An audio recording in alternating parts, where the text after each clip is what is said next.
सिद्धार्थ शंभू जी हैं, प्रदेश के मीडिया प्रभारी अशोक भट्ट जी, राजू जी हैं। हम अध्यक्ष जी से आग्रह करेंगे कि आपको संबोधित करें। कृपया शांत हो जाए आप लोग।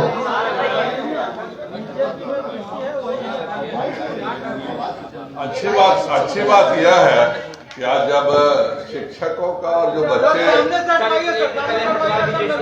वही मैं कह रहा हूँ कि अच्छी बात यह है थोड़ा सा बाय हो जाए। जितने भी ये कंप्लीट किए हुए बच्चे हैं सब शिक्षक के मतलब सब छात्री हैं और आज प्रेस भी देख रहे हैं उन्हीं उसी भूमिका में, तो इसलिए अच्छी बात है। युवाओं को देख के सब किसी को उत्साह आता है आज के इस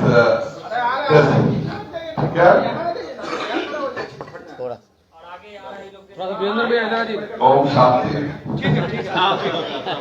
आज के इस पत्रकार वार्ता में उपस्थित प्रदेश के उपाध्यक्ष सिद्धार्थ शंभू जी, हमारे मीडिया प्रभारी राकेश जी, अशोक भट्ट जी, राजू जी, यहाँ उपस्थित पत्रकार बंधुओं और हमारे सीटीईटी और बीटीईटी दोनों के पास किए हुए हमारे अभ्यर्थी भी सामने हैं। 2020 का जो विधानसभा चुनाव है, एक तरह से कहिए तो यह पूरा का पूरा भारतीय जनता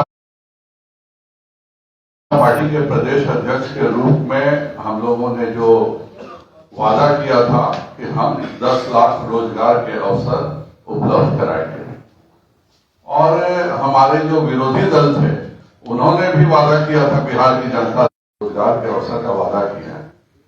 तो माननीय नीतीश जी को ये लगा कि भाई हम इसको बढ़ा क्यों नहीं सकते हैं। हम कहे कि देखिए उद्योग मंत्रालय हमारे पास है, अगर आप मदद कीजिएगा तो निश्चित तौर पर हम इसको बढ़ा सकते हैं।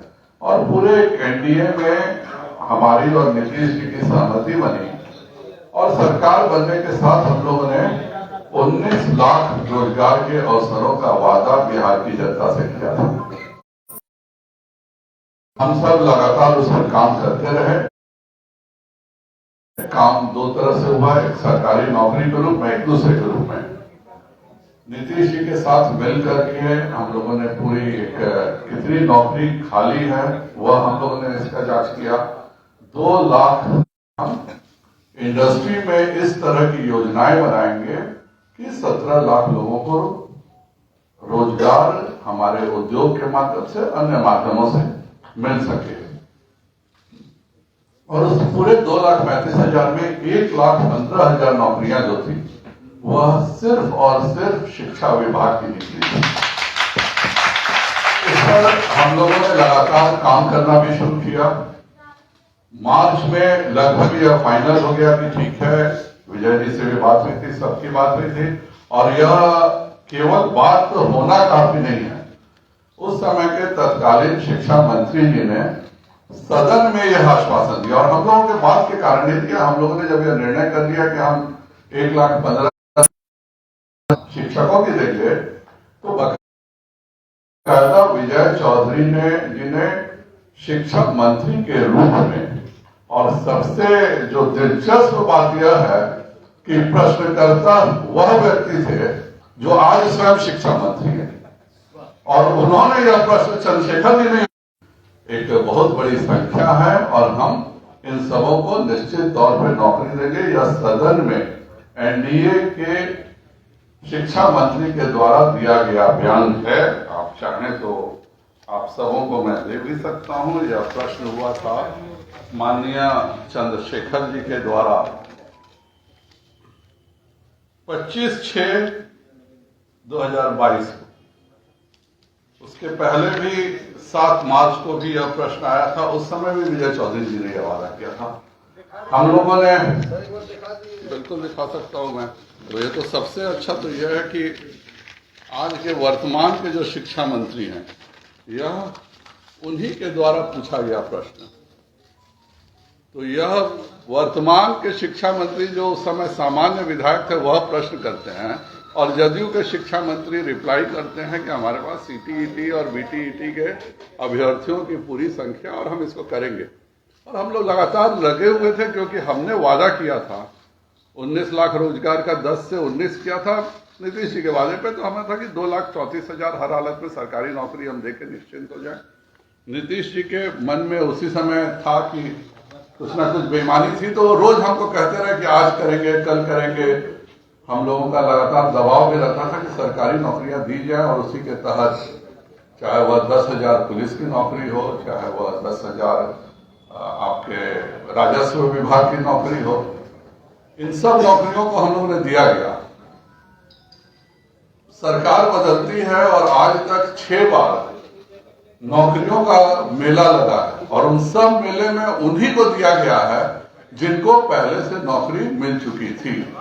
इतिहास में गांधी मैदान में पहला उदाहरण मिला होगा कि एक व्यक्ति 10,000 लोगों को नियुक्ति पत्र दिया जा रहा है।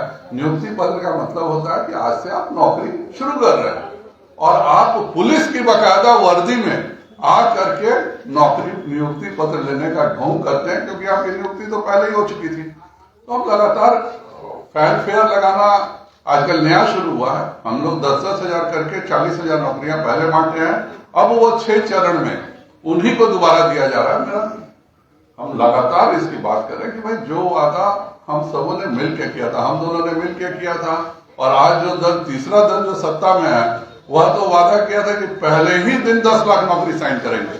हम लोग खुद नीतीश जी भी मजाक उड़ाते थे कि तुम्हारे बाबूजी क्या जेल से ला करके नौकरी देंगे 10 लाख। तो उस समय आज जब साथ बैठे हैं तो अब तो नीतीश जी जानते हैं कि उनके बाबूजी कहां से ला के देंगे, तो उनको तो 10 लाख नौकरी सबसे पहले देना चाहिए, क्योंकि नीतीश जी तो बाकायदा सदन में पूछे थे कि तुम्हारे बाबूजी 10 लाख, हम लोग बोले कि 2,34,000 खाली है, 10 लाख नौकरी कहां से ला के दीजिएगा, तो बोले कि नकली नोट छाप के देंगे। ये सब नीतीश जी का वक्तव्य है, ये मेरा वक्तव्य नहीं है, और बाकायदा सदन में वक्तव्य है। तो भारतीय जनता पार्टी अपनी जिम्मेवारी से मुक्त नहीं हो सकती है, क्योंकि हमने सरकार हमारी बनी थी, हमारी और एनडीए की, और इसलिए भाजपा ने यह निर्णय लिया है कि इस मुद्दे को अब भारतीय जनता पार्टी लेगी, क्योंकि आज तक जिन्होंने वादा किया था उन्होंने कुछ नहीं किया, और जिसने वादा किया था 10 लाख नौकरी देंगे, यार तुम्हारे पास तो सबसे तैयारी कंप्लीट है, सेंट्रल आप एक बार मॉनिटरिंग स्टार्ट कीजिए और जॉब दे दीजिए, और ये जॉब देते तो वाकई भाजपा को भी बोलने के लिए कुछ नहीं रहता, क्योंकि पहली बार एक ऐसी नौकरी मिलती जो इस सरकार की नौकरी थी, वरना आज तक आप लाख किसी कीमत पर हम सदन नहीं चलने देंगे, और दोनों को जवाब देना होगा कि किस नाते आपने 10 लाख नौकरी का वादा किया था, आप 10 लाख मत दो, हम भी चाहते हैं झूठ बोले थे तो हम लोग कोई आश्चर्य नहीं है, लेकिन जो मिला होगा उसको तो दो कम से कम। तो इसके लिए भी हम लगातार करेंगे, हर हालत में यह नौकरी मिलनी चाहिए। और मैं आज भी निवेदन कर रहा हूं कि हमारा, आपका या किसी का भी राजनीतिक विवाद हो सकता है, लेकिन बिहार के विकास को लेकर के कोई विवाद नहीं है। आज तक आपने 4 महीने बीते पक्ष में थे, उस समय भी ये आंदोलन कर रहे थे, उस समय आपने इनका मुद्दा क्यों नहीं उठाया और नौकरी क्यों नहीं दी? विधानसभा में एनडीए आप देते हैं, इससे बड़ा सबूत क्या हो सकता है कि भारतीय जनता पार्टी इस मुद्दे पर संवेदनशील थी। आप अगर विधानसभा में आश्वासन देकर नहीं करते हैं तो आप पर प्रिविलेज मोशन मुक्त होता है, और विजय चौधरी जी ने अगर एनडीए रहते हुए इस बात, विजय चौधरी जी इन लोगों को विधानसभा में लिखित में और बोल करके आश्वासन देते हैं। एनडीए सरकार में दी गई नौकरी को आज तो नियुक्ति पत्र बांटा जा रहा है, क्या संदेश महागठबंधन के द्वारा तेजस्वी यादव के द्वारा दिया जा रहा है? तेजस्वी जी जानते हैं कि वह 10 लाख का झूठ बोले थे, उनको भी उम्मीद नहीं थी, तो उन्होंने कम से कम युवाओं को बरगलाने के लिए दिया था। हम वह विवाद राजनीतिक विवाद है, वह राजनीतिक रूप से निपटेंगे, लेकिन जो 2,34,000 सरकारी नौकरियां और उसी के ये जो 30,000 नौकरियां बांटी गई है, उसी का एक हिस्सा वो हम सब पहले दे दिए थे और दोनों ने मिलकर दिया था, और उसी को दोबारा तेजस्वी जी के पास दिखाने के लिए किया जा रहा है। एक चूंकि दोनों दल का आपस में विलय होना है, माननीय नीतीश जी को जाना है आश्रम में, जाके राजद के नेताओं को ट्रेनिंग देनी है, तो तो उसको देने से पहले वह तेजस्वी जी को सभी पुराने नौकरियों का चेहरा दिखा दे रहे हैं कि देखो 2020 के बाद इनको हमने भाजपा के साथ नौकरी दिया था, आप भी इनसे जाकर सवाल है सर, ये बताइए कि अभी नई नियमावली की बात चल रही है, की बहाली हुई, उसमें जो घराना रूल एंड रेगुलेशन था उसके आधार पर बहाली हो गई, वो एनडीए की सरकार में बहाली हो गई, तो 42,000 को नियुक्ति पत्र मिला की तरफ से। अब तो नई नियमावली की बात कही जा रही है, आखिर कैबिनेट में प्रस्ताव अब तक नहीं गया, उसका कारण क्या है और अगर मंजूरी अब तक नहीं मिली है, मंजूरी कब मिलेगी, इसकी जानकारी आपको?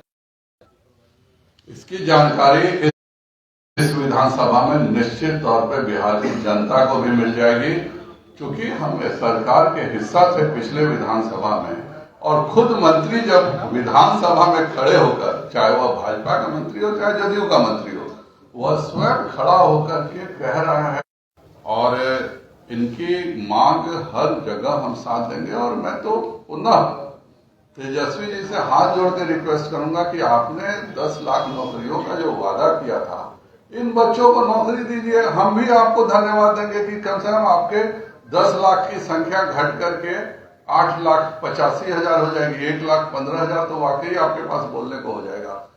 वो भी आप नहीं कर रहे हैं, यह हमारे समझ से परे है। वो 2,35,000 नौकरियां दे दें जो एनडीए के समय ऑलरेडी फाइनल था, नीतीश से वादा था, उसके बाद हम बाकी 7,65,000 के लिए तो हम उनको हर जगह खरीदारी में अपराध की घटना पर सर एक सवाल है, केस सैनी इन दिनों आप पर पूरा विवादित बयान दे रहे हैं।